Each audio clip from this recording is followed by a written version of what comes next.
la bonne gouvernance, on a compris que c'est pas pour ce régime-ci, car si en 38 ans on n'a pas fait grand-chose, c'est pas sur la fin qu'on fera quelque chose. Vous convenez avec moi? M. Diondo le reprend dans son essai. Et c'est un sujet que j'ai abondamment traité dans mon essai Cameroun au chevet d'un régime à l'agonie. À l'agonie. Quand on voit le nombre d'entreprises qu'Amadou Ahidjo a légué, je ne dis pas laissé, a légué à Paul Biya, quand on voit ce qu'elles sont devenues. Les ONCPB et consorts. Quand on voit ce que ces entreprises sont devenues, Cambraille, tout ça. On peut se poser des questions. Est-ce que vous savez que toutes ces entreprises qui ont fermé ont laissé un banc de chômeurs? Ouais. La classe moyenne qui consommait. Aucune économie ne peut se développer sans une classe moyenne. Sans une classe moyenne, parce que la classe moyenne consomme. Et c'est elle qui paye les impôts. Tu ne peux pas avoir de développement sans la consommation. Or, aujourd'hui, nous prétendons avoir un développement avec les importations. Quand on voit que ces fossoyeurs qui ont fait couler ces entreprises, ils ne sont pas en prison. Ils sont toujours en activité. Toujours. Ils ont de nouvelles positions. Ils ont de nouveaux postes. On se demande, mon Dieu, où est-ce qu'on va? C'est très inquiétant. C'est très inquiétant pour le devenir de notre pays. C'est très inquiétant pour nos ambitions. C'est très inquiétant parce qu'il n'y a pas de perspective dans le moyen terme. Je voulais le dire. Est-ce que vous réalisez que le Cameroun navigue à vue? Oui, je viens de réaliser cela cette semaine en regardant, on n'a aucun projet. En regardant la chaîne de télévision nationale, que je préfère ne pas citer, montrer un projet réalisé au Kenya ou en Ouganda en disant ça c'est réalisé au Cameroun. C'est la raison pour laquelle j'ai dit un ministre n'a pas une feuille de route.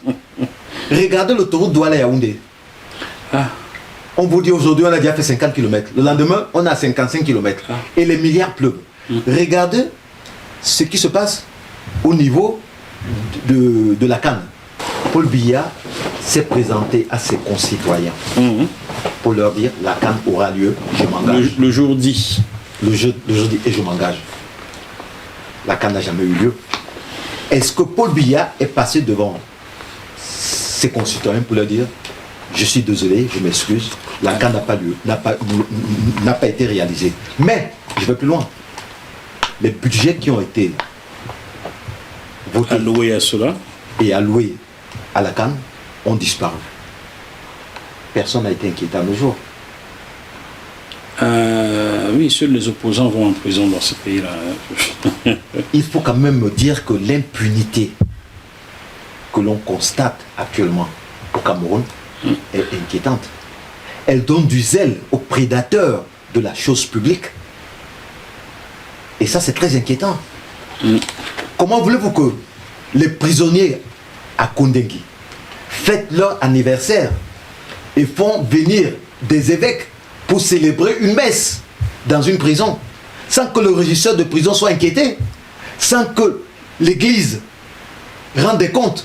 Il n'y a même plus de honte. L'Église, vous avez dit? Oui, il n'y a même plus de honte. Vous parlez de cet instrument qui abrutit autant que la bière au Cameroun et en Afrique, c'est ça? Pire que la bière, c'est mon cher Jackie. D'accord, il faut le dire. Parce que... Comment un évêque peut cautionner une telle situation? Moi, je m'interroge. Je ne doute pas du Cameroun parce que notre pays, il faut le dire, a suffisamment, je dirais énormément de gens qui ont de la volonté et de la détermination à faire sortir ce pays de la misère dans laquelle il se trouve. Mais je me pose des questions. Ce ne sera pas possible avec ce système actuel. Ce système de laudateur, ce système de destructeur de la chose publique. Pourquoi? Parce que les Camerounais de la diaspora, et on va y arriver aussi, la diaspora, on va y arriver, c'est prévu. Sont riches en idées et ils sont riches en moyens matériels. Mais ils ne peuvent pas investir au pays. Pourquoi? Ça rejoint l'émission que tu as eue à Dubaï. Avec Séverin Kézeux, inventeur de Kézanne et du système anti-collision. Un jeune et brillant Camerounais a un projet, il l'amène au Cameroun et il ne peut pas le réaliser. Mais j'ai vécu cette situation moi aussi. J'ai été au Cameroun pour investir. Mais ça a été un échec. Un échec pourquoi? Tout simplement parce qu'autour de nous, il n'y avait que des requins. Tout le monde veut se servir, alors que le projet, on ne l'a pas encore déroulé complètement. Il faut arrêter. À un moment donné, il faut se remettre en cause. Il faut douter. Et c'est ça qui fait la richesse de Kamto. Parce que Kamto est un homme libre. On ne l'achète pas. Il faut le dire. Yondo est un homme libre. On ne l'achète pas. Malheureusement, il n'y a pas beaucoup de Yondo. Il n'y a pas beaucoup de Kamto. Il n'y a pas beaucoup de gens au Cameroun qui résistent à l'argent. Et ceux qui arrivent à le faire, ils sont montés du doigt. Mais sais-tu que certaines personnes reprochent à Yondo de n'avoir pas accepté de l'argent ou la main tendue pour un poste de ministre, pour un poste ministériel? Oui, ça je le sais. Faut pas oublier que quand tu as été ministre, il a démissionné.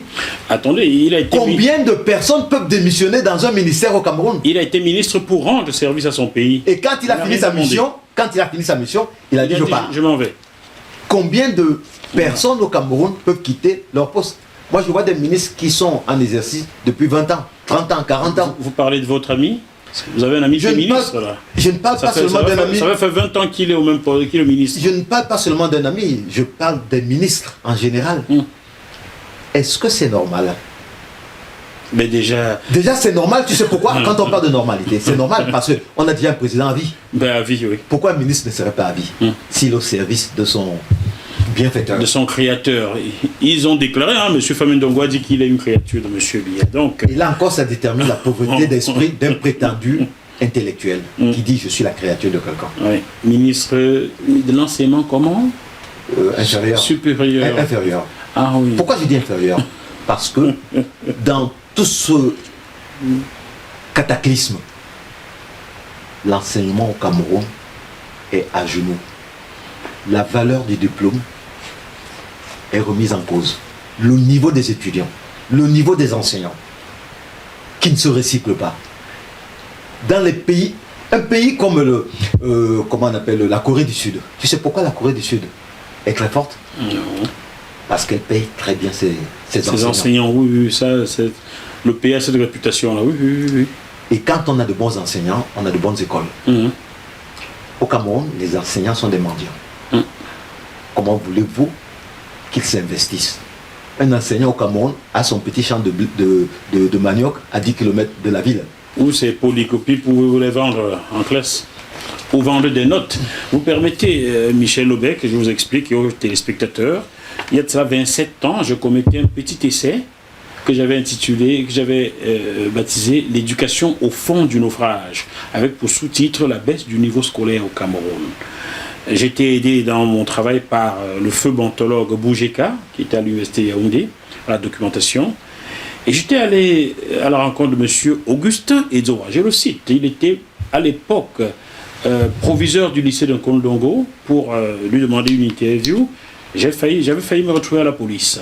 Je démontrais exactement ce que vous décrivez là aujourd'hui. Si au Cameroun on écoutait les gens qui réfléchissent, on aurait pu rectifier le tir depuis au moins 27 ans. Voilà, ça rejoint dans ce que vous disiez. C'est pour ça que je te disais qu'on ne peut pas construire un pays avec des laudateurs. Paul Biya a autour de lui des laudateurs, des gens qui chantent ses louanges. Et quand on regarde l'entourage de Paul Biya, on vous dit, dans le sous-peuple, mais Paul Biya, c'est pas sa faute. Ce sont les gens autour de lui. Oui. Mais quand on a un chef, on met en place ses plans d'exécution. Tout à fait. S'il y a un échec, c'est vous le chef qui portez ses responsabilités. Tout à fait. Je ne saurais dédouaner Paul Biya de l'échec que subit le Cameroun. C'est Paul Biya qui en est le principal responsable. Parce qu'il n'a jamais tapé du poing sur la table. Et maintenant, Maurice Kamto, que j'exhorte également à faire du ménage autour de lui, parce qu'il y a aussi des brebis galeuses autour. Il a commencé en déposant son représentant. Les représentants sont partis en Europe, mais ce n'est pas tout. Il faudrait que ce monsieur pense à rendre compte de ce qu'il a fait des finances de son parti. Voilà, je pense que c'est aussi ce que prône Maître Ndoblak dans ses livres assez vertueux. Il prône l'intégrité, la responsabilité, la dignité Tout à fait. et l'esprit du devoir. C'est ce qu'il faut quand on veut apporter un changement. Voilà.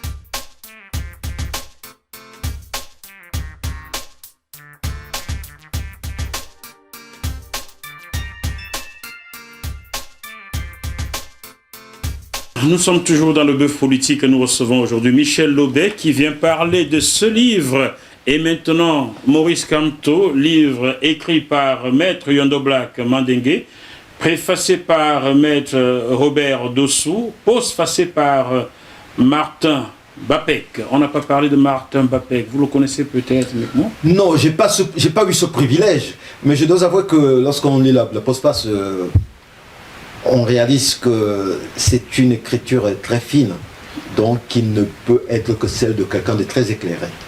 Et je crois qu'en ce sens, il faut reconnaître qu'il a participé à mener Maître Yondo à nous livrer un essai qui retient notre attention et que nous recommandons à tout le monde. Pourquoi? Parce qu'il apporte sa contribution, de près ou de loin, à l'émancipation de l'esprit.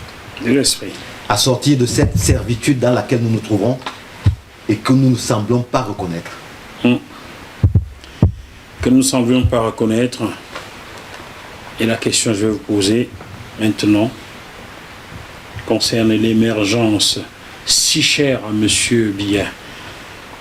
Peut-il tenir ses engagements d'émergence à l'horizon 2035, donc dans 14 ans? Il s'est engagé. Il s'était engagé pour la CAN aussi. Hein, donc, Monsieur Biya s'est engagé. Mais entre nos chers amis, le bilan que nous avons ne nous permet pas de dire qu'on peut atteindre nos objectifs. Parce que pour atteindre des objectifs, il faut déjà mettre en place des structures qui permettent d'aller de l'avant. Nous ne pouvons pas, avec le système actuel, le système clientéliste actuel, y arriver. La preuve, c'est que une ville comme Douala-Yaoundé n'a pas de route. Oui. Les records d'accidents mortels sont battus. Malheureusement, oui. Nous n'avons pas de bibliothèque au Cameroun. Nous n'avons pas de salles de théâtre. Nous n'avons pas de musée.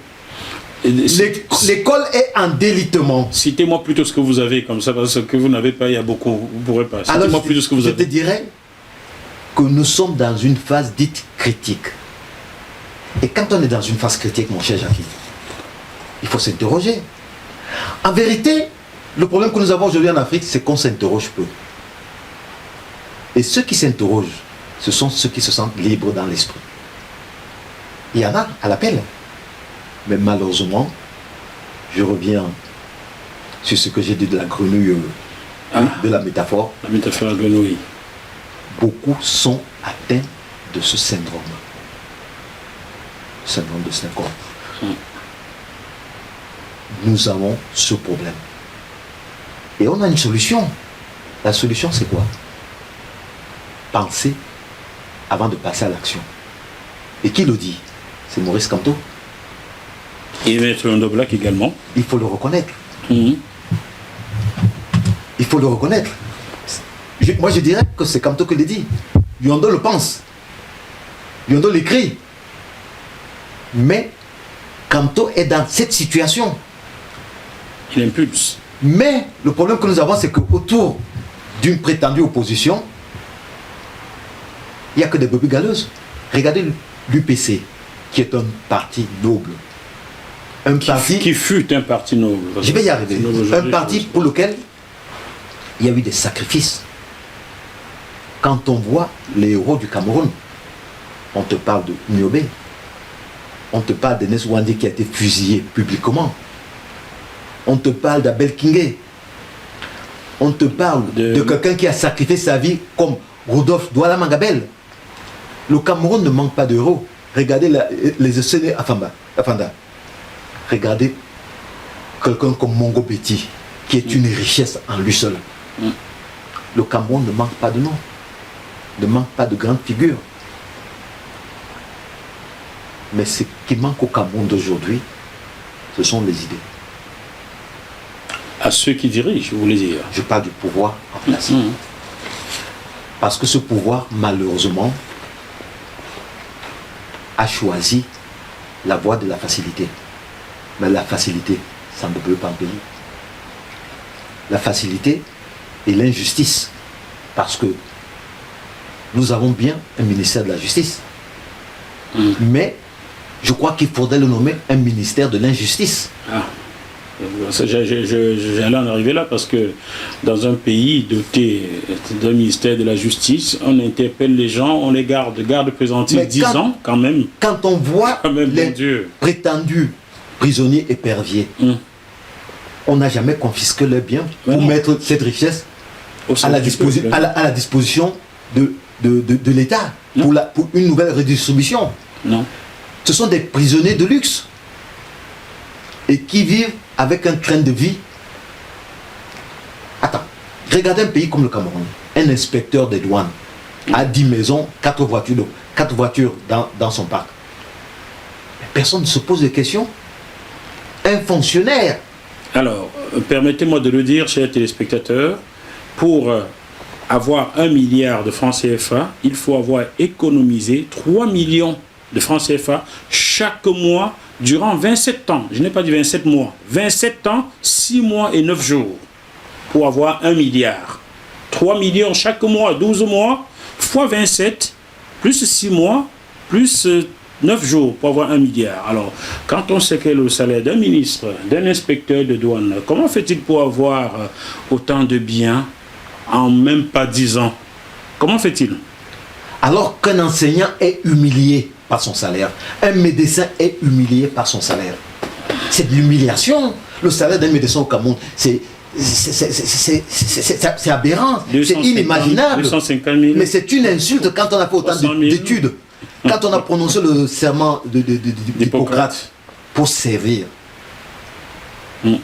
et qu'on ait un tel salaire et qu'on se retrouve dans un hôpital où il n'y a même pas de seringue, où il n'y a rien, il n'y a aucune machine. Le professeur Aimé Boni, qui est cardiologue, en parlait déjà sur ce plateau il y a 1 an. Vous pouvez retrouver ces émissions-là sur GMT+, professeur Aimé Boni, qui vous explique qu'il a failli, il a fait un burn-out un jour, il a fait une dépression au Cameroun, parce qu'il a vu mourir un de ses patients qui manquait d'un cachet d'aspirine. Et le patient est mort parce qu'il n'y a pas un cachet d'aspirine au sein de son hôpital. Mais c'est courant ça, malheureusement. Malheureusement, et cette information, elle ne remonte jamais. Elle ne remonte pas, pourquoi? Parce que personne n'est capable d'aller le dire en haut. Parce que ceux d'en bas, ils se servent. C'est pour ça que Paul Biya est responsable de cette situation. Parce qu'il est incapable d'aller vers ses troupes, de leur dire, voilà votre feuille de route. J'ai demandé ça.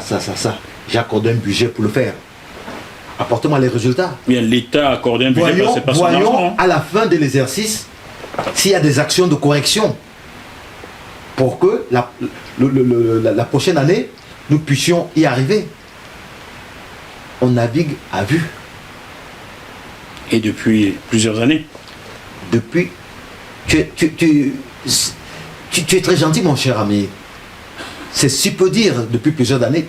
On parle de décennies. Il est là depuis 4 décennies. Ce qu'il n'a pas fait depuis 82, je crois. Oui, 1982, 6 novembre 82, samedi 6 novembre 82. Depuis 82 à aujourd'hui, il ne l'a pas fait. Et maintenant qu'il est frappé par l'âge, l'amnésie, la faiblesse physique et mentale, je ne crois pas qu'il dispose de tous ces moyens d'être humain pour apporter des changements. Il ne sortirait pas la grande porte si aujourd'hui il reconnaissait que il faut quelqu'un d'autre. Sans citer Maurice Kamto.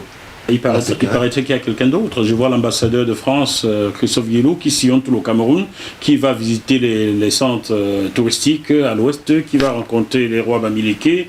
Je ne sais pas à quoi sert Monsieur Guilou. Pourquoi vous faites tout ça? C'est peut-être lui le président maintenant du Cameroun, non, Monsieur Guilou? Vous vouliez un blanc?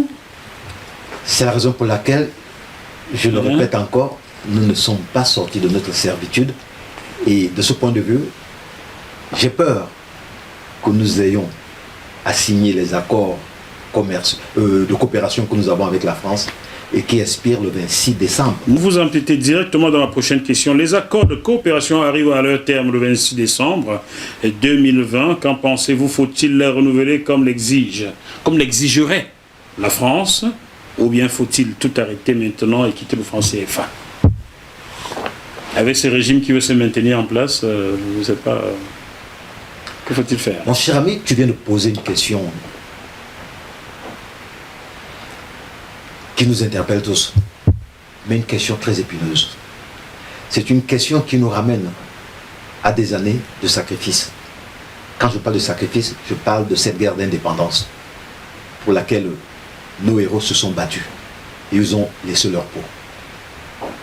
Est-ce qu'il serait louable aujourd'hui que nous reconduisions ces accords de coopération qui sont tachés d'humiliation, de négationnisme, qui sont des accords de servitude? Est-ce que nous avons le devoir de les re-signer? Voilà la grande question. Si je devais apporter un élément de réponse, je te dirais, mon cher Jackie, nous ne devons pas les re-signer. Nous ne devons pas les re-signer. Pourquoi? Parce que nous devons considérer la France comme étant des partenaires, mais pas des maîtres. Connaissez-vous les ACP? Comment puis-je les ignorer? Les accords de partenariat avec la France. Non, partenariats commerciaux. Alors, je vais vous expliquer un truc.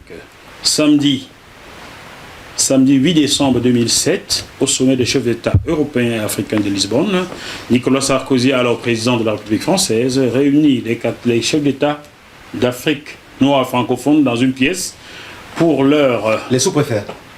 On va les appeler présidents. Donc Nicolas Sarkozy les réunit pour... on va être poli, pour leur proposer ces accords-là. Le premier chef d'État d'Afrique noire francophone qui se lève et qui claque la porte au nez. Laurent Gbagbo. Non, Maître Abdoulaye Wade. Abdoulaye Wade. Qui est président du Sénégal alors. Ouais. Le second qui le suit s'appelle donc Laurent Gbagbo. Laurent Gbagbo. Et tous les autres, dont le représentant de M. Biya à l'époque, Premier ministre Enoni Ephraim, sont restés dans la pièce pour boire ces accords de M. Nicolas Sarkozy. Et au sorti tout cela, finalement, lequel de ces pays a été le premier à signer ces accords de partenariat? Le Cameroun. Au vu de ce que, d'ailleurs, je peux le dire ici, Laurent Gbagbo encore en vie, quand il suit Maître Abdoulaye Wade, il me trouve dans les couloirs, je lui dis, alors, président, il me serre la main, le protocole, il dit au protocole, laissez-moi causer le petit. C'est lui, Laurent Gbagbo, qui m'explique ce qui s'est déroulé à l'intérieur, car les journalistes étaient tenus à l'écart. Donc j'ai été un peu filou de traîner là, et puis on m'a oublié. On m'explique cela. Au vu de cet exemple, pensez-vous que ceux qui dirigent au Cameroun aujourd'hui ne vont pas signer ces accords de coopération avec la France le 26 décembre prochain? Mais mon cher ami, au-delà de la signature même de ces accords, il y a quelque chose qui m'interpelle. Aujourd'hui encore, je me pose la question suivante. Que valent les relations France-Afrique? Que valent les sommets France-Afrique? Il y en aura encore à Montpellier bientôt. Hein? Je suis sûr qu'on n'accréditera pas GMTV+. On voit tous ces présidents bon. Africains aller à la boule devant leur maître. Comment est-ce possible au XXIe siècle que nous supportions de telles humiliations? Ce n'est pas seulement un problème du Cameroun, mais c'est un problème de la francophonie. Les anglophones ne réagiraient pas comme ça. C'est pour ça que la France n'a jamais accepté le fédéralisme. Parce qu'ils savent que les anglophones diront, nous on n'en veut pas. On n'est pas des moutons qui suivent leur maître. On n'est pas des captifs comme dit Achille Mbembe. Vous parliez de la ville de La Baule, je vais encore le rappeler. le représentant du RDPC dans les pays de la loi atlantique, donc Nantes, Alain Yana, m'avait accordé une interview il y a 2 ans. Et dans cette interview que vous pouvez retrouver sur JMTV+, il affirme que M. Biya avait fait un don de la somme d'1,2 million à la ville de La Baule. Et je lui avais demandé dans cette interview, vous parlez du chef d'État de ce pays où on manque d'eau potable. Il a fait un don d'1,2 million, de l'argent du contribuable camerounais. Dans son pays, il n'y a pas d'eau potable, il y a des restages d'électricité tous les jours. Mais Biya avait déjà accordé une somme aussi importante à une secte. Laquelle? Je ne me souviens pas exactement du nom de la secte, mais un prétendu Illuminatus qui a son siège quelque part à Lyon en France. Exactement. Ah ouais, à Lyon. Exactement. Je me souviens, je ne vais pas donner son nom parce que je ne veux pas les problèmes en France. Exactement. Donc c'est pas nouveau. C'est pas nouveau. Ça nous permet de voir le degré de responsabilité de nos hommes d'État. Vous me permettez, Michel Lobé, de lire la suite de la 4e page de ce livre, Et maintenant Maurice Kamto, de Maître Yondo Black Mandingue. J'affirme humblement que le professeur Maurice Kamto est une chance pour le Cameroun en ce début du siècle. Dans le monde politique, il apparaît en effet comme le meilleur du moment, le meilleur parce que, par ces temps difficiles où une autocratie confisque tout sans partage et n'hésite pas à mettre à mort, le président Maurice Kamto a un discours rassembleur. Il ratisse large. Il nourrit un rêve pour son pays et ceci n'est guère surprenant, car avec son urgence de la pensée, il avait déjà élaboré dans sa tête l'idée du Cameroun qu'il voulait. Il sait, sans les rendre, recevoir les coups de la part de ceux qui, par amour propre, ne veulent pas reconnaître qu'ils ont perdu. Il sait, sans les rendre, recevoir des coups de la part de ceux qui, par amour propre, ne veulent pas reconnaître qu'ils ont perdu. Il sait éviter toute polémique qui ne serait qu'une débauche sans intérêt d'énergie à une passe de la vie où le pays a besoin de la contribution de ses enfants, de tous ses enfants. Il est venu faire la politique autrement, ce qui l'expose à la vindicte de la vieille école où la compromission, le clanisme, le népotisme, la corruption, la secte sont à la base de toute promotion sociale. Michel Lobé. Maître Yondo dit par amour propre. Je ne pense pas que ces gens aient un amour propre. Parce qu'on ne peut pas avoir un amour propre et ne pas reconnaître ses erreurs. Et quand on reconnaît ses erreurs, on change de tir. Oscar Wilde disait, un dramaturge anglais, l'expérience, c'est la somme des erreurs. Il faut déjà reconnaître ses erreurs. Donc ces gens n'ont pas d'amour propre. Ces gens, excuse-moi du peu, c'est des irresponsables. Car quand on se trompe une fois, on peut en vouloir à l'autre personne qui vous a trompé. Mais si vous vous trompez 2 fois, vous devez vous en vouloir à vous-même. C'est vous qui êtes bête. Ouais. Donc ces gens n'ont pas d'amour. Et ces gens sont incapables de changer de tir. Je crois qu'on a tous besoin d'un examen de conscience quand on est enfant d'un pays et quand on concourt au développement de ce pays. Je disais tout à l'heure, en préambule, que le problème que nous avons au Cameroun, c'est que beaucoup de gens ne doutent plus. Quand on ne doute pas, c'est qu'on ne réfléchit plus. Or, la richesse des gens, des hommes tels que Kamto, tels que Yondo, tels que notre ami même, par exemple, André Julien, c'est que c'est des gens qui réfléchissent. Pourquoi ils réfléchissent? Parce qu'ils estiment qu'ils sont devant un existant. Et ils font des schémas critiques de cet existant pour proposer des solutions. Et ces solutions permettent au pays d'aller de l'avant. Mais mon Dieu, quand on est au pouvoir au bout de 40 ans,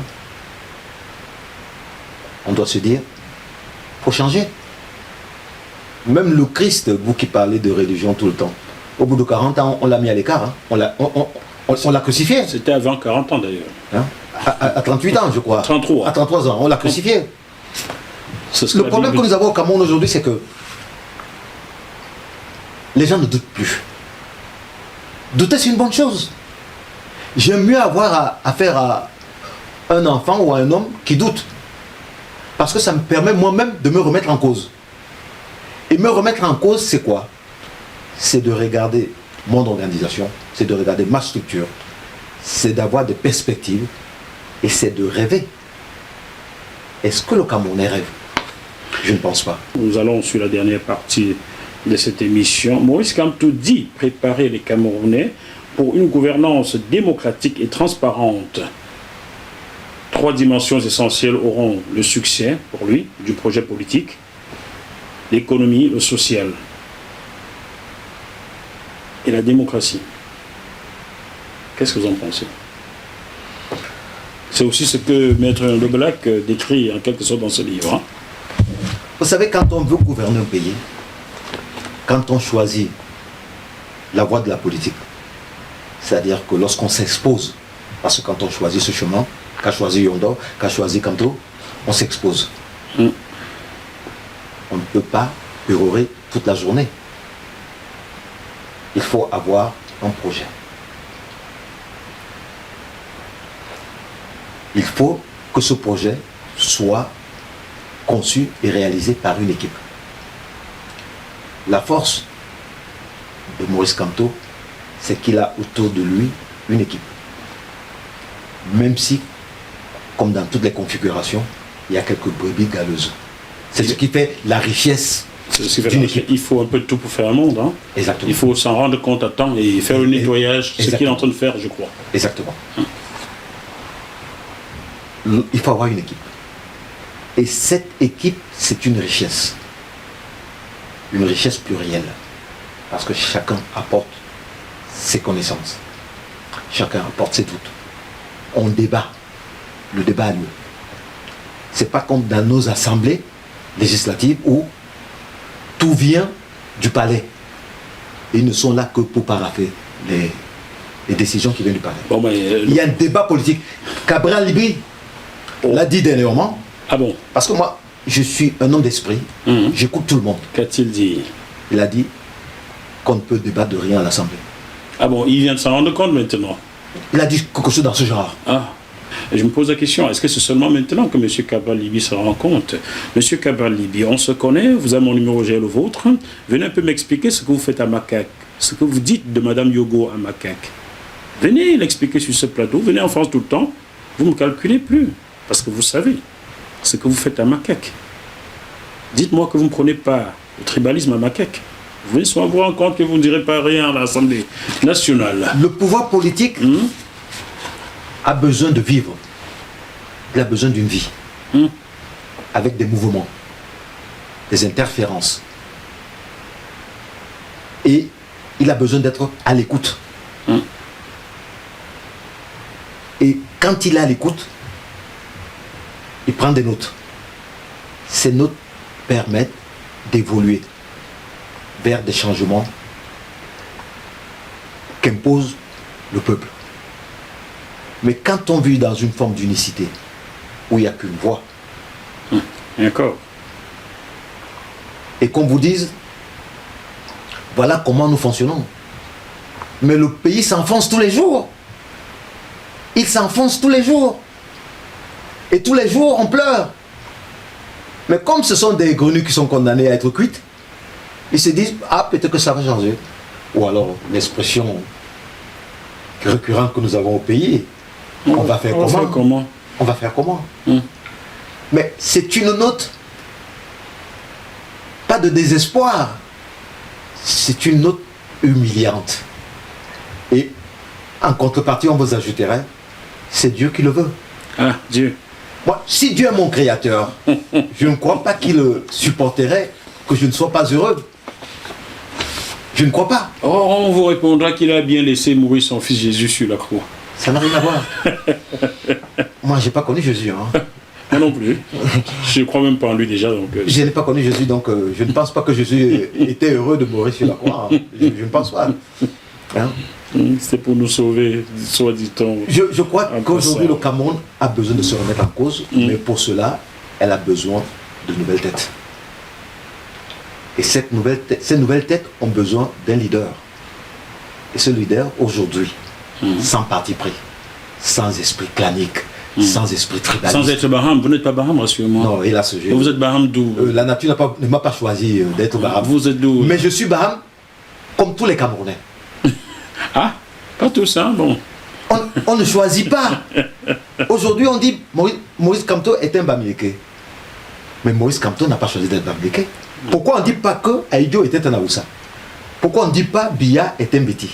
Et encore un Béti. À l'époque où moi j'étais jeune, on ne parlait pas de Béti. Le mot Béti on parlait pas. Des Boulous, des Ewondo. Tu comprends? Ils ont créé cette histoire-là aujourd'hui. Tout cela, c'est du clanisme. Le Cameroun a donc besoin d'un leader. Et ce leader aujourd'hui, celui qui incarne le mieux le changement, on ne peut pas nier. Ce serait trop abject de vouloir le nier. Aujourd'hui, Kamto représente l'espoir. L'espoir d'un changement. L'espoir d'une alternance. Car nous ne le refusons pas. Le Cameroun a besoin d'alternance. Et celui qui représente le mieux cette alternance, qu'on le veuille ou pas, et l'histoire nous donnera raison, c'est Maurice Kamto. Chers téléspectateurs, n'y voyez rien de proximité sociologique. Hein? Vous êtes originaire de quel coin du Cameroun? Ah, moi je suis de Bali, je suis de Douala. Vous êtes de Douala? Bien sûr. 125%. Tu sais, on ne choisit pas. Hein. Mon ADN, je n'ai pas encore regardé mon ADN. Oh. Peut-être, pourquoi pas? Ça ne me gêne pas, ça me gêne pas. Parce que moi je suis un homme de réflexion, je suis un homme d'esprit. Et c'est pour ça que nous sommes proches. J'aurais pu être Ewondo, j'en serais fier. Voilà, tout à fait. Donc, c'est pour ça que nous sommes proches. Il y a 2 semaines, j'ai déclaré que j'étais franco-bamileke. Les gens ont failli s'accrocher à une corde au Cameroun. Je ne comprends pas pourquoi. Alors, on peut être franco-bamileke et aimer le Cameroun. On peut être franco-sawa et aimer le Cameroun, n'est-ce pas, Michel Aubé? C'est encore une grosse erreur que le gouvernement camerounais commet. Et le gouvernement le fait à dessein. Ça nous ramène à la diaspora. La diaspora. Des pays comme le Bénin sont franco-béninois. Si aujourd'hui on a un pays comme le Liban qui ne produit rien, mais qui s'enrichit en Afrique. Mais c'est la diaspora. Frauduleusement, oui. Frauduleusement. J'ai vécu au Gabon où j'ai plein d'amis libanais. Si on a des Libanais qui s'enrichissent frauduleusement en Afrique aujourd'hui, c'est parce qu'ils ont une double nationalité. Une double nationalité. Quand on voit l'Irlande aujourd'hui, l'Irlande est forte grâce à sa diaspora. Sa diaspora américaine. Et nous, au Cameroun, on ne pense qu'aux élections. Si la diaspora est de gauche, d'ailleurs je ne sais pas ce que veut dire le mot gauche, elle votera pour l'opposition. Mais si la diaspora qui vit à l'extérieur a un jugement critique, ce jugement critique est fondé, ils font librement leur choix. Pourquoi ce gouvernement ne l'accepterait pas? Si ce gouvernement ne veut pas l'accepter, qu'il change de politique. Si ce gouvernement travaille très bien, mais nous on applaudirait dès demain. Bah oui, of course. Parce que moi, si tu veux mon cher Jackie, c'est pas Biya en tant qu'individu que je critique. C'est un système. C'est sa politique. C'est sa manière de gouverner. On ne peut pas dormir dans son village en Bomeka ou au palais de Toudi, où il n'est que simple locataire, et diriger un Cameroun. Mais vous êtes gentil là, c'est plus l'intercontinental à Genève. Non, en ce moment, il y a... Oui, depuis 1 an, il n'y va plus. Il y a le BAS qui ne lui accorde plus ce privilège. Donc c'est gênant pour lui, surtout au niveau de la presse étrangère qui reprend aujourd'hui le mouvement des hommes d'action, enfin des chefs d'État. Avec Sylvain Trévos, le député du canton de Genève, qui a d'ailleurs essayé de faire passer une loi pour interdire la venue de M. Biya à Genève. La loi n'a pas prospéré, mais il y a déjà un courant qui va dans ce sens-là à Genève. Je l'ai interviewé d'ailleurs, Sylvain Trévos. Il faut une première. en pensant que des évolutions suivront. Mais je crois que M. Biya aujourd'hui a compris que pour diriger le Cameroun, il faut être sur place. Mais on peut être sur place et dormir. Oui. Il faut être sur place et être actif. Ça rejoint ce que je disais de Maurice Kamto, l'action. L'action. Et cette action, vous pouvez le trouver quelque part ici. Voilà.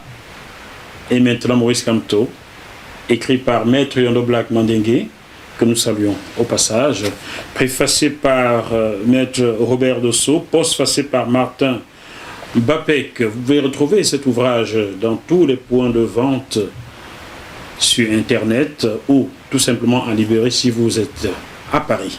Chers téléspectateurs, j'espère que ce programme vous a plu. Merci beaucoup à vous, Michel Obey. J'ajouterai aussi, pour terminer, que nous avons une bonne reconnaissance pour notre cher ami M. Bem. André-Julien Bem, oui.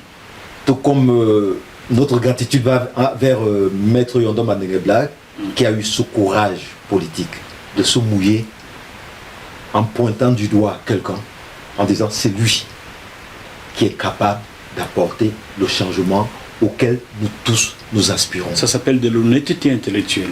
Au-delà même de l'honnêteté, c'est ce qui fait la force des grands hommes.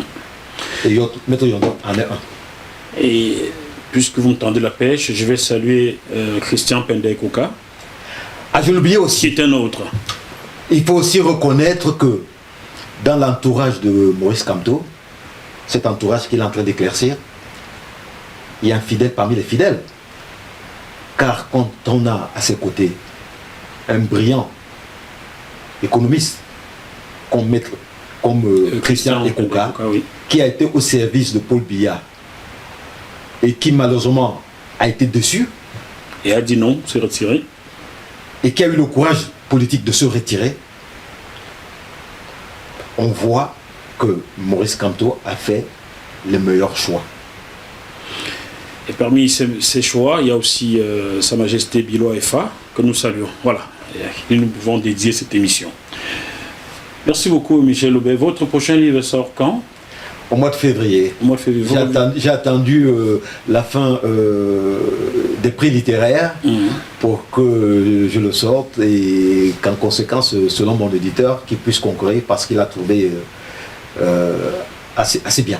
Bon, vous savez que vous pouvez revenir sur GMTV+. De toute façon, c'est votre maison. C'est vous qui écrivez les éditos pour GMTV+. Donc, dès qu'il sort, vous revenez là avant. Même si on interdit aux médias au Cameroun d'en parler, on en parlera ici.